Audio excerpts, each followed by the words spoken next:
The High Court in India's southern Karnataka state has ordered that students should not be forced to wear religious garments until a final judgment is handed down.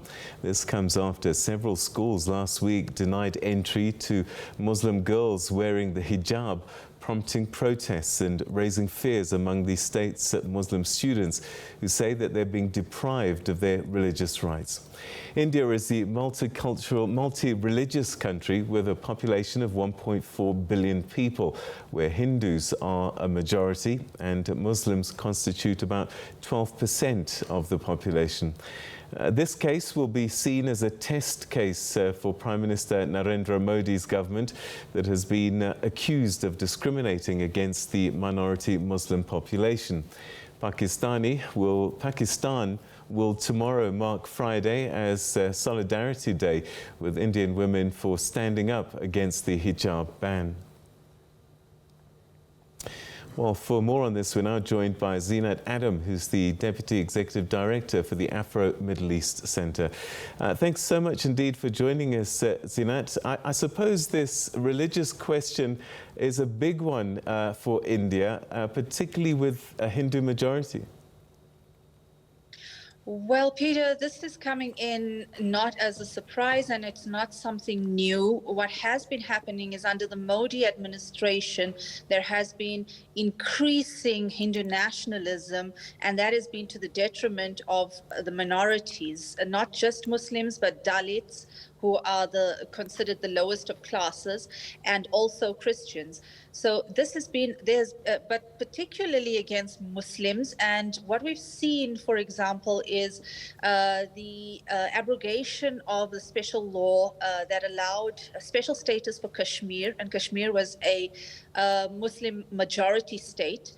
In Assam, which is also a Muslim majority state, there was a citizenship law that was passed in order to strip people of their citizenship and not let them be Indian based on their ethnicity, based on their religious rights.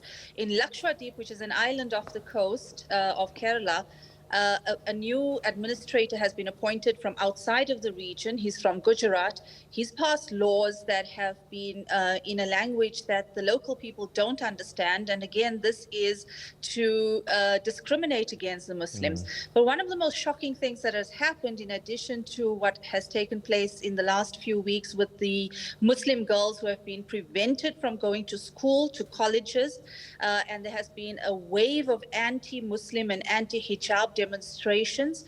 But earlier, on the 1st of January, 100 Muslim women had their social media profiles stolen and placed onto a website called Bully Buy, upon which they were auctioned off. And this was a means to humiliate and degrade these women. Women journalists, including a good friend of mine, Rana Ayub, has been continuously harassed by the Hindu nationalists. There have been Muslims that have been lynched in the streets. And this week, what we saw in the last 2 days was the Muslim women wanting to go to school, to college, trying to have access to that. And for the mere fact that they wear a scarf like I do, they are being prevented from doing so. Help us understand, is this, when you talk about Hindu nationalism, is this an intolerance towards Islam, Muslims in general? Is this about wanting India to be Hindu? What is behind this intolerance? There's a deep intolerance and Islamophobia rising in India. Now, if we look back, Peter, quite a number of years ago, before Prime Minister Modi took his position as a Prime Minister, he was head of Gujarat state. Under his watch and under the current Home Minister Amit Shah, both of them were responsible and had ignited the Gujarat riots, which were also discriminatory and genocidal attacks against Muslims in the state of Gujarat. These policies that he developed when he was the state minister have now been enhanced under his watch as the prime minister. And he's continuously pushing for that. And you have a very strong Hindutva within the BJP party. This past month, we saw a group of them taking an oath, raising their hands in a gesture that would seem discriminatory in Germany, for instance, just to give you an idea of what that gesture was, and taking an oath saying that they want to see a Hindu Rashtra, which means that Hindustan or India would be only for Hindus, and if they needed to, they would kill for that, meaning that this is a precursor to genocide. Are there any restrictions for Hindu girls, for example, going to school? Do they wear what they want, even if it's Hindu clothing? They wear the tikka, which is the dot that they have on their head. Sikhs wear their turbans as well. So there haven't been any restrictions to them.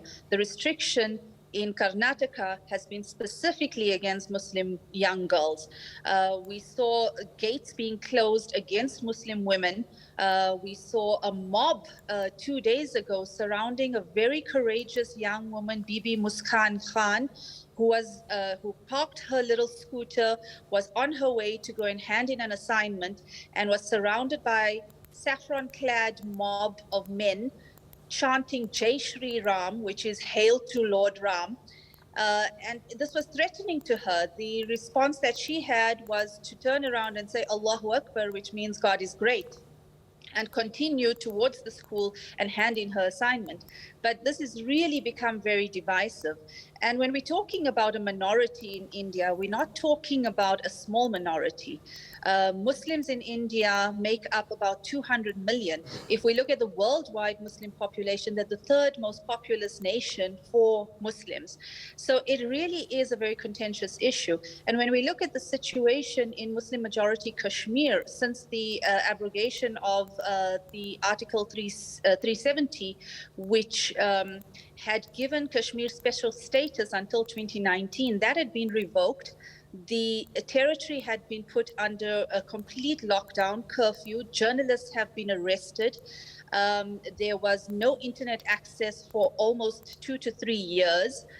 There's no movement in and out of this territory. It is the most militarized zone in the world, with 900,000 Indian militant military personnel that are on the ground.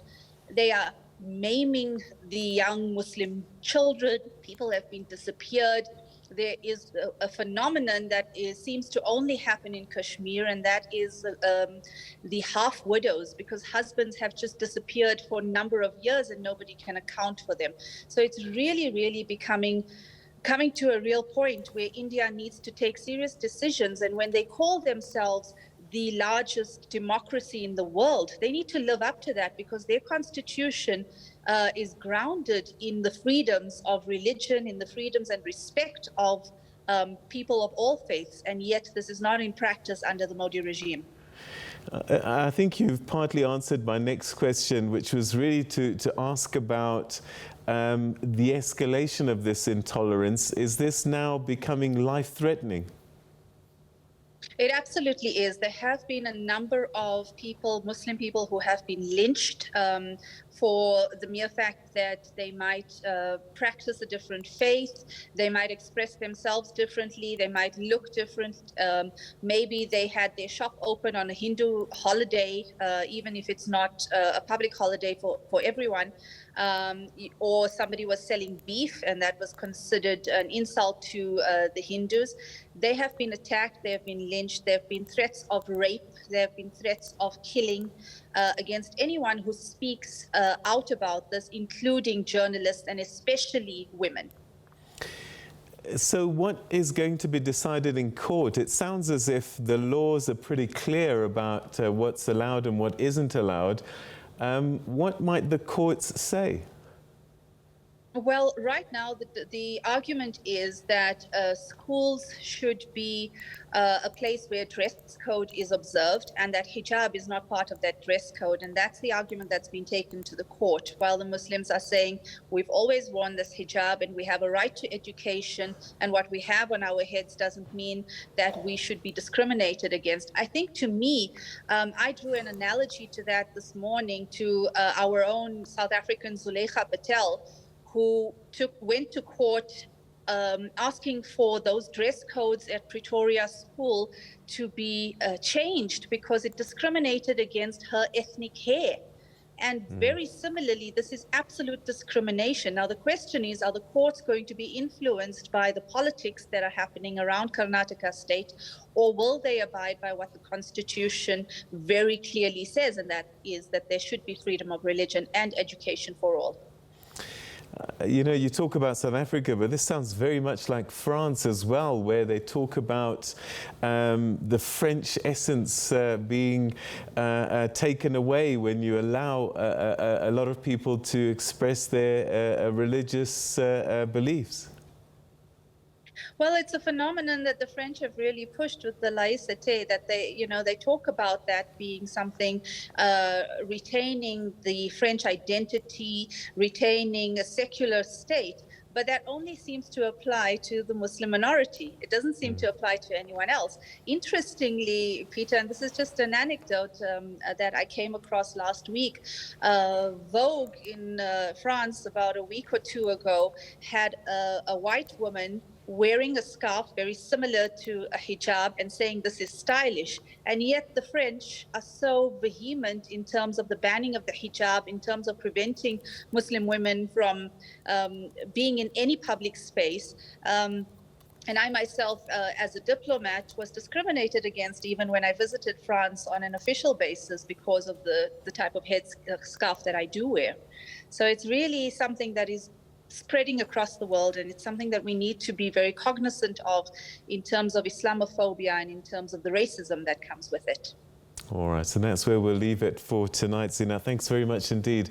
Always greatly appreciate your insights. Thanks for joining us. Thank you, Peter. Have a good night. Good night.